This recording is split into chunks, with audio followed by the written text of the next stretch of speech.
নমস্কার, জয় মাতারা। আমি অ্যাস্ট্রো হিমাংশু। ভাগ্যের দুয়ার থেকে আপনাদেরকে জানাই আন্তরিক শুভেচ্ছা ও ভালোবাসা। আশা করি ঈশ্বরের কৃপায় আপনারা সকলেই সুস্থ আছেন, ভালো আছেন। আজ আমি আরেকটি নতুন টপিকস নিয়ে আপনাদের সামনে চলে এলাম। সেটি হচ্ছে গুরুচণ্ডাল দোষ।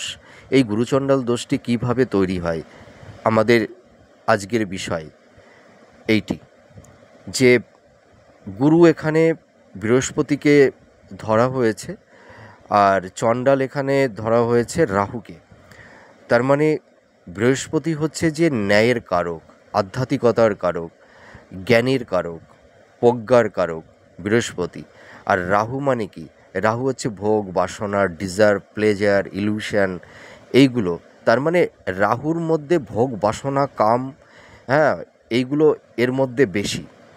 তা এই রাহু আর এই বৃহস্পতি যখন দৃষ্টি বিনিময় ঘটে, তখন কিন্তু গুরুচণ্ডাল দোষ তৈরি হয়। আবার এই রাহু এবং বৃহস্পতি যখন একটা হাউজে অবস্থান করে, তখন কিন্তু গুরুচণ্ডাল দোষ তৈরি হয়। এখানে রাহু আর বৃহস্পতির এই যে দৃষ্টি বিনিময়ের ফলে একটা নেগেটিভ ভাইবস তৈরি করে দেয় মানুষের জীবনে। এখানে বৃহস্পতি হলো গুরু। তিনি হলেন জ্ঞান প্রদান করে, সঠিক পথটাকে দেখান, তিনি সৎ উপদেশ দেন, তিনি ন্যায়পরায়ণতার একটা আধ্যাত্মিকতার একটা মানুষের মধ্যে দিব্য জ্ঞান, দিব্য জ্যোতি, এইগুলো কিন্তু প্রদান করে থাকে। তিনি হচ্ছে জ্ঞানের কারক, ন্যায়ের কারক। তিনি হচ্ছেন একজন গুরু, শিক্ষক। তিনি ক্ষমা করেন, মানুষকে সঠিক পথটা দেখান। তিনার মধ্যে একটা ন্যায়পরায়ণতা আছে, সৎ চিন্তা, সৎ কর্ম, সৎ জ্ঞান, সৎ ভাবনা, এইগুলো বৃহস্পতির মধ্যে দেখতে পাওয়া যায়। তিনি সর্বতই মানে শিষ্যদেরকে সৎ জ্ঞান, সৎ উপদেশ, নিঃস্বার্থপরায়ণ, নির্লিপ্তভাবে কর্ম করে যাওয়া, কর্মের পেছনে কোনো ইন্টেনশান, চাওয়া পাওয়া থাকা উচিত নয়। শুধু কর্মের জন্যই কর্মটি তুমি করে চলো। গুরু কী করেন? ছাত্রদেরকে সঠিক পথটা দেখান। জীবনের এগিয়ে যাওয়ার যে একটা পথ বা লক্ষ্য, সেই লক্ষ্যের দিকে গুরু শিষ্যদেরকে তাদের জীবন যুদ্ধে এগিয়ে যাওয়ার সেই শক্তি, সেই প্রেরণা, সেই পথ, সেই রাস্তাটি তিনি দেখান। তিনি নিঃস্বার্থভাবে শিষ্যদেরকে সর্বতোভাবে তাদের জ্ঞান, তাদের সঠিক চিন্তা, বুদ্ধি, সঠিক পরিকল্পনা সব কিছুই তিনি প্রদান করে থাকেন। তিনি ক্ষমাপরায়ণ, তিনি সৎপথে জীবনের উন্নতি করা, এই যে একটা চিন্তা ভাবনা, তিনি কিন্তু মানুষের জীবনে করান। তিনি মানুষের জীবনে স্বচ্ছতা আর ভক্তি, এই দুটি কিন্তু তৈরি করে দেয়, যার ফলে মানুষ তার নিজের জীবন স্বরূপকে আত্ম উপলব্ধি করতে পারে। তখনই তো তার মধ্যে আত্মপ্রণয়, দিব্য জ্ঞান, দিব্য জ্যোতি, তখনই তো সেই শিষ্যর মধ্যে তৈরি হয়। তাই সেইটা প্রদান করে দেবগুরু বৃহস্পতি। আর এখানে চণ্ডাল ধরা হয়েছে রাহুকে। রাহু হচ্ছে ভোগ বাসনার কারক। এখানে রাহুকে চণ্ডাল ধরা হয়েছে কেন? রাহুর মধ্যে রয়েছে কুটিলতা, জটিলতা, ছলে বলে কৌশলে যে কোনো উপায়ে তার ডিজার্ভগুলোকে, তার চাহিদাগুলোকে সে যে কোনো শর্তে সে পূরণ করতে চায়। সে কোনো কিছুর কাছে হার মানতে চায় না। হার না মানা একটা ডোমিনেটিং মেন্টালিটি, নেচার তার মধ্যে দেখতে পাওয়া যায়। তার মধ্যে প্রচণ্ড মানে আক্রোশ, ক্রোধ, হিংসা, জেলেসি, এইগুলো কিন্তু তৈরি করে দেয়। আর তার মধ্যে কাম, মোহ, ভোগ, বাসনা এতটা তীব্রতা ধারণ করে, সেইটাই যেন তার জীবনের মূল লক্ষ্য, তাই তো? এখানে এই যে রাহুটা, যেমন চার্বাকবাদীদের মতে কী ছিল, যে দেহ ভোগ, মানে দেহই হচ্ছে সব থেকে আগে, ভোগ বাসনাটাই আগে। চার্বাকবাদীরা যেমন বলতেন, মানে দেহই আত্মা, তেমনি এই যে রাহুর মধ্যে রয়েছে প্লেজার, ইলিউশন, ডিজার্ভ, এইগুলো তার মধ্যে প্রচণ্ড মাত্রায় তৈরি হয়। তখন কিন্তু মানুষ তখন তার নিজের জীবনের স্বরূপে সে থাকে না। সে তখন মানে পরিবার পরিজন এবং নিজের পারসেপশন, নিজের এথিক্স সব কিছুর ঊর্ধ্বে সে চলে যায়। তার জীবনযাত্রাটা মানে একটা অনিয়ন্ত্রিত মানে ধারার মধ্যে দিয়ে সে অবতীর্ণ করতে থাকে। তার মধ্যে কোনো নিয়ন্ত্রণ থাকে না। তার মধ্যে শুধু একটাই মোক্ষ লাভ, তার মধ্যে একটা মোক্ষ লাভ। সেই মোক্ষ লাভটা কি? ভোগ বাসনা, কাম। তার মধ্যে দৈহিক চাহিদাটা বেড়ে যায়, ঠিক আছে? মানে বিপরীত লিঙ্গের প্রতি একটা মানে সেক্স রিলেশনের মধ্যে সে জড়িয়ে যায়, বিপদগামী হয়। তারপরে দেখা যায় যে রাহু যখন নেগেটিভ থাকে তখন সে বিভিন্ন রকমের নেশার মধ্যে আসক্তি হয়ে পড়ে, হ্যাঁ। তারপরে দেখা যায় তার সেই মানে তার যে ফ্রেন্ড সার্কেলগুলো থাকে না, সেই ফ্রেন্ড সার্কেলগুলো কিন্তু ভালো হয় না। সে বিভিন্ন রকমের খারাপ মানুষের সঙ্গে তার বন্ধুত্ব তৈরি হয়। সে তখন বিপদগামী হয়। সে পরিবারের কথা, গুরুজনদের কথা মানে কাউকে মানতে চায় না, এবং কাউকে সে সম্মান মানে সেই সময় সে দেবেই না। মা বাবার, গুরুজনদের সব সময় সে অবাধ্য হয়ে যায়, তাদেরকে ডমিনেট করে।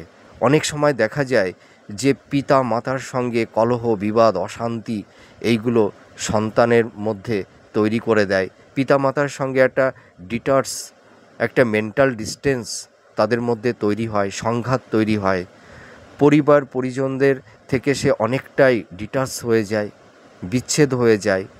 সে পরিবারের মধ্যে মানে কোনো সদস্যর সঙ্গে তার কোনো ভালো কমিউনিকেশন, যোগাযোগ, সেই সম্প্রীতির বন্ধনটা থাকে না, ঠিক আছে? সে মানে পরিবারের সদস্যরা এক জায়গায় থাকে, আর সেই ব্যক্তিটা পুরো তার জীবনযাত্রাটা অন্যদিকে, মানে সে আর পরিবার সম্পূর্ণ আলাদা হয়ে যায়। এই যে রাহু যখন মানুষের জীবনে নেগেটিভ ভাইবসগুলো তৈরি করে দেয়, সেই সময় কিন্তু একটা মানুষের জীবনের মানে চলার যে জীবনযাত্রা, সেটা কিন্তু তার কন্ট্রোলের মধ্যে থাকে না। সে তখন ডিসব্যালেন্স হয়ে যায়। এইটা কিন্তু তৈরি করে। তার মানে সে তখন ভোগ বাসনা এর মধ্যে সে মত্ত হয়ে যায়। এইটাই হচ্ছে চণ্ডাল, ঠিক আছে? তার মানে এই যে গুরুচণ্ডাল দোষ যখন তৈরি হয়, তখন সন্তানের সঙ্গে পিতামাতাদের একটা সংঘাত, বিচ্ছেদের বাতাবরণ এইগুলো তৈরি হয়, ডিটাচমেন্ট, দূরত্ব, হ্যাঁ। পরিবার সদস্যদের সঙ্গে তাদের সেরকম একটা মেলবন্ধন থাকে না। পরিবার থেকে অনেকটা তারা মানে দূরে সরে যায়, ডিটাচ হয়ে যায়, হ্যাঁ। এইটাই হচ্ছে গুরুচণ্ডাল দোষ। তা এই গুরুচণ্ডাল দোষ তৈরি হলে মানুষের জীবনে কি কি প্রভাব তৈরি হয় বা কি কি প্রভাব পড়ে, জীবনের সার্বিক দিকগুলো কি কি পরিবেশ পরিস্থিতির মধ্যে দিয়ে জীবনটা অতিবাহিত হয়, সেই বিষয় নিয়েই আমি এখানে আলোচনা করব। দেখুন, আমি ভিডিওর প্রথমেই বললাম যে রাহু এবং বৃহস্পতি যখন একটা হাউজে অবস্থান করে তখনই তো গুরুচণ্ডাল দোষ তৈরি হয়। আবার দেখা যায় যে রাহু যখন বৃহস্পতির কাছে চলে আসে, হ্যাঁ, তখন কিন্তু সেই বৃহস্পতির যে কারকতা সেইটা কিন্তু রাহু গ্রাস করে নেয়। রাহু আর কেতু এমন ধরনের, এরা একটা প্ল্যানেট না, ছায়া গ্রহ। এরা যে কোনো মানে গ্রহের কারকতাটাকে এরা হরণ করে নেয়, যার ফলে মানে শুভ প্ল্যানেটগুলো তাদের সেই শুভত্ব ফলটা প্রদান করতে পারে না। এটাই সবথেকে বড় সমস্যা। তা এই যে গুরুচণ্ডাল দোষ তৈরি হলে মানুষের জীবনে কি কি সমস্যা তৈরি করে দেয়, দেখুন, যদি কারুর বাচ্চাটে রাহু এবং বৃহস্পতি একটা হাউজে অবস্থান করে, তখনই তো এই গুরুচণ্ডাল দোষ তৈরি হয়। এই সময় দেখবেন মানে সন্তানরা পিতা মাতাকে সম্মান করবে না, তাদের অবাধ্য হয়ে যাবে। পিতামাতা যেটা বলবে সন্তান তার বিপরীতভাবে সে লাইফ স্টাইলটাকে ডিল করতে চাইবে। হ্যাঁ, মাতা পিতার প্রতি তাদের কোনো কর্তব্য, দায়বদ্ধতা এইগুলো থাকবে না। মুখে মুখে তর্ক করবে, হিমোলেট করবে, অসম্মান করবে। এইটাই কিন্তু সমস্যা। তারপরে দেখা যায় যে সন্তান ও পিতার মধ্যে এমন একটা সম্পর্কের তিক্ততার পরিবেশ পরিস্থিতি তৈরি হয় যে সেই পিতা মাতার সন্তানদের হৃদয় মন থেকে অনেকটাই দূরে সরে যায়। অনেক সময় দেখা যায় যে মাতা পিতার সঙ্গে একটা মানে ঝুট ঝামেলা সংঘাত এই ধরনের পরিবেশ পরিস্থিতি সিচুয়েশান তৈরি করে সেই সন্তান হয়তো মানে ঘর ছাড়া হয়ে যায়। হয়তো সে অন্য কোথাও গিয়ে সে বসবাস করতে থাকে। এবং কিছু কিছু সিচুয়েশান এরকমও হয়ে যায় যে পিতা মাতা অবাধ্য মানে সন্তানটিকে তারা মানে মানে এতটাই কষ্ট পায় যে ত্যায্যপুত্র পর্যন্তও তারা করে দিতে পিছু পা হয় না। অনেক সময় ত্যায্যপুত্রও করে দেয় মা বাবা। আর পিতামাতা হয়তো যে সন্তানদেরকে সবসময় তো চায় তারা ভালো হোক, তারা ভালোভাবে জীবনযাপন করুক, তারা একটা লাইফে সুন্দর একটা মানে তাদের জীবনে একটা স্টেবিলিটি আসুক, তারা নিজের পায়ে দাঁড়াক। এটা তো সব পিতামাতাই তো চিন্তা করে আর সেটাই তো চেষ্টা করে। কিন্তু দেখুন, পিতামাতা তো সকল মাতাই মানে তাদের সাধ্য মতন সামর্থ্য অনুযায়ী তারা সর্বতোভাবে চেষ্টা করে সন্তানকে মানুষ করবার জন্য। পিতামাতা সন্তানদের জন্য অনেক কিছু স্বার্থ বিসর্জন দেয়, স্বার্থ ত্যাগ করে। কিন্তু দেখা যায় কিছু কিছু সন্তান সেই পিতামাতার সেই কষ্ট, তাদের যন্ত্রণা তারা কিন্তু সেটা চিন্তা করে না, ভাবে না। হ্যাঁ, তারা তাদের মতনভাবেই চলতে পছন্দ করে। তখন পিতামাতা তাদের একটা সঠিক উপদেশ বা সঠিক পথে আনতে চায়, তখনই কিন্তু পিতামাতার সঙ্গে এই সন্তানদের একটা সংঘাত তৈরি হয়ে যায়। ঠিক আছে? তখন একটা মানে সন্তান পিতামাতার মধ্যে একটা ভুল বোঝাবুঝি, একটা মানসিক ডিসটেন্স, হ্যাঁ, এইগুলো কিন্তু তৈরি করে দেয়। আর এই দোষ তৈরি হলে অনেক সময় সন্তান মানে গৃহত্যাগ করে, বা অনেক সময় দেখা যায় যে সে এতই নেশায় মানে অ্যাডাপ্টেড হয়ে যায়, হয়তো সে তার চেতনায় হয়তো থাকে না।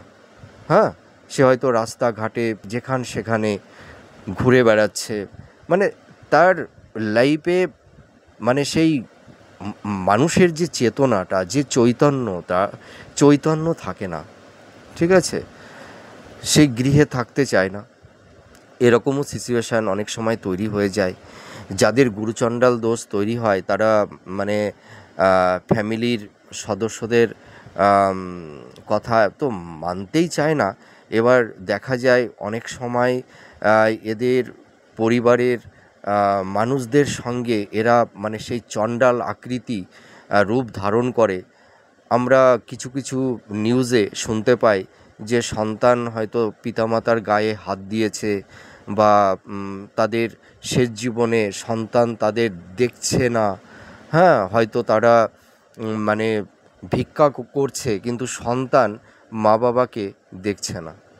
হ্যাঁ, আবার দেখা যায় অনেক সময় সন্তানরা বৃদ্ধাশ্রমে পিতামাতাকে পাঠিয়ে দেয় তাদের সুখ স্বাচ্ছন্দ্যের জন্য। এইটা কিন্তু গুরুচণ্ডাল দোষ তৈরি হলেও কিন্তু কিছু কিছু ক্ষেত্রে এই সমস্যা, এই সিচুয়েশানগুলোও কিন্তু তৈরি করে দেয়। আর পিতামাতার উপর মানে তেড়ে যায়, মারমুখী এই রকমের একটা পরিবেশ পরিস্থিতি তৈরি করে দেয়। আর এদের তো আমি একটা কথাই বললাম যে গুরুচণ্ডাল দোষ যাদের মানে তৈরি হয় না, তারা একটু মানে নাস্তিক প্রকৃতির হয়ে যায়। এরা ঈশ্বর মানে এইসব ধর্ম টর্ম এদের কাছে ওই সব বলে কিছুই তাদের মধ্যে থাকে না, ঠিক আছে? ওরা একটা মানে অন্য জগতের মধ্যে বসবাস করে। ওদের মধ্যে সমাজের সংস্কৃতি সংস্কার ধর্ম আচরণ এইগুলো কিন্তু তাদের মধ্যে সেই সময় আর থাকে না, তাদের বুদ্ধি নাশ হয়ে যায়, ঠিক আছে? আর এরা কি হয় এই সময় খারাপ বন্ধুবান্ধবের সঙ্গে মেলামেশা করে। এরা জুয়া নেশা তারপরে মানে হয়তো খারাপ জায়গায় প্রবেশ এইগুলো কিন্তু এরা করে। তাছাড়া দেখা যায় যে মানে বিভিন্ন রকমের খারাপ কাজের মধ্যে এরা মানে লিপ্ত হয়ে যায়, যার কারণে দেখা যায় এরা সমাজ থেকে সম্পূর্ণ ডিটাচ হয়ে যায়। এই রকমও পরিবেশ পরিস্থিতি কিন্তু তৈরি করে। আর দেখা যায় এরা অনেক সময় মহিলা সংক্রান্ত বিষয়ে জড়িয়ে যায়। দেখবেন আমরা নিউজে অনেক সময় শুনি যে কিছু কিছু মানে পুরুষেরা আছে না, যে মহিলাদের ইজ্জত হরণ করে। হ্যাঁ, এরকম মানে সিচুয়েশান পরিবেশ পরিস্থিতি আমরা অনেক সময় নিউজে শুনতে পাই দেখতে পাই। তাই এই রকম পরিবেশ পরিস্থিতিও এদের তৈরি হয়। তাছাড়া এরা অনেক সময় পতিতালয়ে গমন করে, তারপরে খারাপ মহিলাদের সঙ্গে অবৈধ সম্পর্কে লিপ্ত হয়ে যায়, ঠিক আছে? যার কারণে দেখা যায় এরা অনেক সময় অসামাজিক কাজের মধ্যে জড়িয়ে যাওয়ার কারণে আইনি কিছু ল লিটিগেশনের মধ্যে পড়ে যায়। এদের অনেক সময় জেল হাজত, হ্যাঁ, পুলিশ কেস এরকমও কিন্তু ইনসিডেন্ট এদের লাইফে ঘটে। এইটা আমি দায়িত্ব নিয়ে বলতে পারি। আর একটা কথা আমি বলবো যে এই গুরুচণ্ডাল দোষ মানে যেসব জাতক জাতিকাদের মানে তৈরি হয় মেটাল বাচ্চাটে, দেখবেন তারা ছোটোবেলা থেকে না পরিবারের সদস্য পিতা মাতা মানে বন্ধু বান্ধব ফ্রেন্ড সার্কেল যাই বলুন না কেন, মানে এরা সকলের কাছ থেকে না একটা ভালোবাসা থেকে বঞ্চিত হয়ে যায়। এরা কারোর কাছ থেকে ভালোবাসা পায় না, এরা ভালো সদ্গুরু পায় না, এরা জীবনে মানে সঠিক সিদ্ধান্ত নিতে পারে না। এদের মধ্যে একটা উন্মাদনা মানে একটা ইলিউশন তৈরি হয়, ধোঁয়াশা তৈরি করে দেয়। এদের মাইন্ডটা ফ্ল্যাকচুয়েট করে। এদের মানে এরা মানে কোনো বিষয়ের প্রতি এরা কনসেন্ট্রেশনটা আনতে পারে না, ঠিক আছে? আর এদের মানে পড়াশোনার প্রতি সেরকম মনোযোগ থাকে না। মানে পরিবার যা বলবে এরা তার বিপরীতটাই করবে। আর গুরুচণ্ডাল দোষ তৈরি হলে আরেকটা জিনিস দেখা যায়, সে নিজেকে খুব বড় মনে করবে, সে নিজেকে ভীষণ বুদ্ধিমান মনে করবে। সেই হাম বড়, আমিই বেশি জানি, আমিই বেশি বুঝি।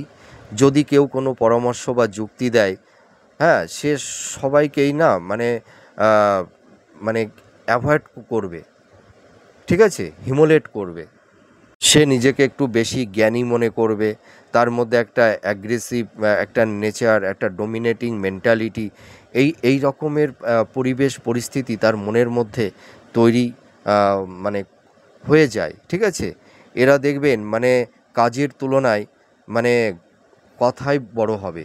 ওই যে অনেকে আছে না যে তুমি কথায় বড় হও না, কাজে বড় হও। আর এই সব জাতক জাতিকারা এরা গল্পটা দিতে বেশি পছন্দ করবে।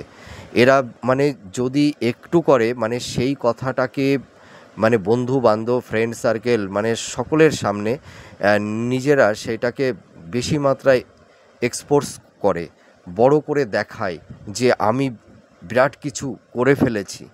এরা যা করে তার থেকে এরা মানে গল্পটা মানে বেশি দেয়। আর এরা কোনো মানুষকে কখনোই সম্মান করে না। সে মানুষটি যতই গুণী হন না কেন, এরা কোনো মানুষকে সম্মান করতে জানে না। আর এরা কিন্তু মানুষের সঙ্গে সম্মান দিয়ে তো কথা বলবেই না। আর এরা মানে মানুষের সঙ্গে খুব মিসবিহেভিয়ার এরা করবে, ঠিক আছে? আর এরা কিন্তু কারোর কথা শুনতে চায় না, বুঝতে চাইবে না। এরা যেটা ভাববে সেটাই এরা করবে, এর বাইরে এরা কখনোই যাবে না। এই ধরনের সিচুয়েশান, পরিবেশ, পরিস্থিতি তৈরি করে দেয় এই গুরুচণ্ডাল দোষ তৈরি হলে। এরা লাইফে ঘাত প্রতিঘাত, মানে ভালোবাসা না পাওয়া, মানে মানুষের কাছে হিমোলেট হওয়া, মিসগাইড হওয়া, মানে এই যে অবজ্ঞা, অবহেলা, মানে সকলের কাছ থেকে এরা সর্বদাই পেতে থাকে। যার কারণে দেখা যায় এরা একটা সময় নিজের মধ্যে এরা গুটিয়ে যায়, আর এরা সমাজ থেকে, পরিবার থেকে সম্পূর্ণভাবে ডিটাচ হয়ে যায়। এই রকম পরিবেশ পরিস্থিতি তৈরি করে, আর তখন এদের মধ্যে রাগ, জেদ এইগুলো তৈরি হয়, ঠিক আছে? আর এই সব জাতক জাতিকাদের মানে ট্যালেন্ট, প্রতিভা থাকা সত্ত্বেও এরা জীবনে কিন্তু সাফল্যতা পায় না। এদের চলার পথটা মানে খুব রুদ্ধ হয়ে দাঁড়ায়, বাধা বিপত্তি, স্ট্রাগেল এদের লাইফে চলে আসে। আমরা দেখি অনেক সময় যে একটা ছেলে হয়তো ক্লাস 8 থেকে একদম 10 অবধি সে হয়তো ক্লাসে 1 থেকে 10-এর মধ্যে বা 5-এর মধ্যে তার রোল ছিল, হ্যাঁ, সে টপার একটা স্টুডেন্ট ছিল। কিন্তু দেখা যায় যে মাধ্যমিক বা 12 ক্লাস পাশ করার পরে সেই ছেলেটি বাজে নেশার মধ্যে মানে অ্যাডাক্টেড হয়ে যায়, হ্যাঁ, আসক্তি হয়ে যায়, হ্যাঁ, তার জীবনযাত্রা, লাইফস্টাইলটা পুরো মানে অন্য মাত্রায় তৈরি হয়ে যায়। তাদের ফ্রেন্ড সার্কেল, বন্ধুবান্ধব তখন দেখবেন ভালো থাকে না, তারা বিভিন্ন রকমের অবৈধ সম্পর্কের মধ্যে, রিলেশনের মধ্যে জড়িয়ে যায়। এইটাই হচ্ছে মূল সমস্যা। গুরুচণ্ডাল দোষ তৈরি হলে যাদের মেটাল বাচ্চাটে গুরুচণ্ডাল দোষ থাকে, তাদের কিন্তু জীবনের প্রথম থেকেই সমস্যা তৈরি হয়। আর যখন মানে গ্রহের গোচরের উপরে যখন একটা প্ল্যানেট, এই যে রাহু আর বৃহস্পতির যখন দৃষ্টি বিনিময় ঘটে, প্রত্যেকটা প্ল্যানেট তো ট্রানজিট করছে, গোচর করছে, হ্যাঁ, যখন এই রাহু আর বৃহস্পতির সঙ্গে যখন দৃষ্টি বিনিময় ঘটে, তখন সেই গুরুচণ্ডালের নেগেটিভ ভাইসটা কিন্তু মানুষের জীবনে চলে আসে। তখন কিন্তু সেই মানুষদের মানে জীবনের লাইফস্টাইল, তাদের চলাফেরা, তাদের মানে পারসেপশান, তাদের মেন্টালিটি, তাদের মানে এথিক্স সব কিছুরই একটা যেন আমূল পরিবর্তন ঘটে যায়, ঠিক আছে? তা এই গুরুচণ্ডাল দোষ তৈরি হলে আমি একটা কথাই বলবো, আপনাদের সন্তানদের আগে মেটাল বাচ্চাটা যে কোনো অভিজ্ঞ অ্যাস্ট্রোলজারের কাছে গিয়ে বাচ্চাটাকে দেখান যে তারা জন্মসূত্রে মানে তাদের মেটাল বাচ্চাটে গুরুচণ্ডাল দোষ তৈরি হয়েছে কি না, বা যাদের গুরুচণ্ডাল দোষ তৈরি হয় মানে গ্রহের গোচর বা ট্রানজিস্টের উপর ভিত্তি করে, তখন মনে হয় বসে না থেকে যে কোনো অভিজ্ঞ অ্যাস্ট্রোলজারের সঙ্গে কনসাল্ট করলে আপনারা এই সমস্যা থেকে আপনারা অবশ্যই বেরিয়ে আসতে পারবেন। তা সমস্যা মানুষের লাইফে আসে, তার প্রতিবিধানও আছে। সেই প্রতিবিধান যদি সঠিক সময়ে করা যায়, তাহলে এই গুরুচণ্ডাল দোষের নেগেটিভ ভাইবস থেকে বা এফেক্ট থেকে আমরা কিন্তু সহজেই বেরিয়ে আসতে পারি। তা যাদের হয়তো এই রকম সিচুয়েশান, পরিবেশ পরিস্থিতি তৈরি হয়েছে, আমার এই যে ভিডিওটি আমি আপনাদের সামনে উপস্থাপন করছি, আমি যে প্রেডিকশানগুলো করলাম, এর মধ্যে যদি অনেক কিছু আপনাদের সঙ্গে মিলে যায়, তাহলে আপনারা যে কোনো অ্যাস্ট্রোলজারদের সঙ্গে একটু যোগাযোগ, একটু কনসাল্ট করুন, ঠিক আছে? তাহলে দেখবেন এই সমস্যা থেকে বেরিয়ে আসতে পারবেন। তা আমি একটা টোটকা দিচ্ছি, যাদের হয়তো এই সমস্যা তৈরি হয়েছে, আপনারা যারা পিতামাতা আছেন, আপনাদের সন্তানরা খুব অবাধ্য হয়ে গেছে, হ্যাঁ, আপনারা একটু কেশর নেবেন, কেশর, চন্দন আর হলুদ, এই তিনটিকে একত্রিত করে কপালে ফোঁটা দিয়ে দেবেন, ঠিক আছে? এটা তো গুরুচণ্ডাল দোষ তৈরি হলে তো এটা যদি আপনারা করতে পারেন, এটা তো একটা টোটকা, এটা করলে কিছুটা প্রশমিত হয়, হয়তো 5% একটু প্রশমিত হয়। আর আপনাদের যেসব ছোট বাচ্চারা আছে, হ্যাঁ, যারা ভীষণ চঞ্চল, হ্যাঁ, মানে পড়াশোনা করতে চায় না, ভীষণ দুষ্টু, হ্যাঁ, তাদের আপনারা এই যে কেশর, চন্দন, একটু হলুদ, হ্যাঁ, মিশিয়ে ওদেরকে একটু ফোঁটা পরিয়ে দেবেন, হ্যাঁ, একটু চন্দনের টিপ পরিয়ে দেবেন। দেখবেন এমনি শিশুরা একটু চঞ্চল থাকে, তা যে সন্তানগুলো দেখবেন খুব অবাধ্য, আপনাদের কথা একদমই শুনতে চায় না, হ্যাঁ, ওদের কপালে একটু এইটা দেবেন, মানে এই যে আমি উপকরণগুলো বললাম। তা আপনারা সেটা ভাববেন না যে শিশুরা ভীষণ চঞ্চল, দুষ্টু বা মা বাবার কথা অবাধ্য হয়ে যাচ্ছে, হ্যাঁ, তাদের আবার গুরুচণ্ডাল দোষ তৈরি হয়েছে কিনা, একদমই না। কারণ কি, শিশুদের মন এমনিই চঞ্চল থাকে, আর শিশুবেলায় প্রত্যেকটা শিশু মা বাবার কথা শুনতে চায় না, হ্যাঁ, ওদের মনটা একটু মানে চঞ্চল থাকে তো। আপনারা যেন আবার মানে ওইটা আবার ডাউট করবেন না যে আমার সন্তান ভীষণ চঞ্চল, অবাধ্য, হ্যাঁ, তাহলে আবার এর কি গুরুচণ্ডাল দোষ তৈরি হলো কি না, একদমই নয়। তা যারা একটু চঞ্চল বাচ্চা, তাদের আপনারা একটু কেশর, চন্দন, হলুদ আর একটু হ্যাঁ চন্দন, ওই যেটা ওই যে কাঠ চন্দন আছে না, ওই চন্দনটা একটু তিলক মতন করে একটু ফোঁটা একটু কপালে দিয়ে দেবেন। দেখবেন ওদের পড়াশোনার একটা মানে আগ্রহ, একটা অ্যাটেনশান ওদের মধ্যে আসবে। আর আমি আর একটি কথা আপনাদেরকে বলবো, আপনারা যারা সমস্যার মধ্যে আছেন, আপনারা যে কোনো অ্যাস্ট্রোলজারের সঙ্গে যোগাযোগ করুন। আপনাদের এই সমস্যাগুলো আপনারা মিনিমাইজ করে নিন, ঠিক আছে? এই যদি এই দোষটা তৈরি হয়, এই যদি সঠিক প্রতিবিধানের করা যায়, তাহলে এই সমস্যা থেকে আপনারা অবশ্যই বেরিয়ে আসতে পারবেন। তো আমার ভিডিওটি কতটা ভালো লাগলো কমেন্ট করে জানাবেন। আপনারা সুস্থ থাকুন, ভালো থাকুন। আমি ঈশ্বরের কাছে এটাই প্রে করি। আবার পরবর্তী নেক্সট ভিডিওতে আবার নতুন কোনো টপিকস নিয়ে আপনাদের সামনে চলে আসব। আর আপনাদের মানে কমেন্টের ওপর ভিত্তি করে আমি আরও কিছু কিছু ভিডিও তৈরি করব। আপনাদের কোন কোন ভিডিও ভালো লাগে সেটা আপনারা কমেন্ট করে জানাবেন। তাহলে আমি সেই ভিডিওগুলো আমি আপনাদের সামনে উপস্থাপন করার চেষ্টা করব। তাহলে আজ আসি, অনেক কথা হলো, গল্প হলো। আবার নেক্সট পরবর্তী সময়ে আপনাদের সামনে আবার চলে আসব, অনেক কথা হবে, গল্প হবে। তাহলে আজ আসি, নমস্কার, জয় মা তারা।